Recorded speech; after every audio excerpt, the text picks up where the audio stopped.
Көжүктайга кош келдиң. Көжүктай менен бирге шегиртке салайык.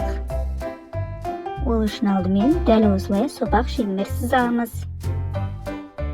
Одан соң сопак шемердин ичине дагы да сопак шемер сызабыз. Шеңбер етип дагы да сызабыз. Одан соң аузу менен мурчасын салабыз. Одан соң дәл осулай сопакча етип денесин сызып чыгабыз. Енді аяғын сызып бастаймыз. Осылай аяқтарын сызып аламыз.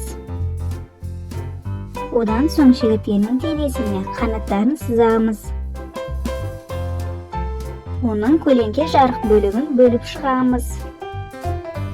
Және артық сызықты өшіргішпен өшіріп тастаймыз. Енді қара түспен көзінің қарашығын бояймыз. Ал жасыл түспен аяғы мен дене қанатын бояймыз. Қанық жасылмен қанат түсін бояймыз.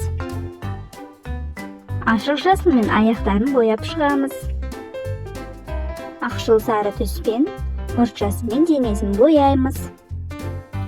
Сары түспен жарық жерін бояп шығамыз. Мінекей, біздің шегірткеміз дайын болды. Жарайсыңдар, достар. Көжүктайга тіркел, сурет салып үйрен. Келесі кездескенше.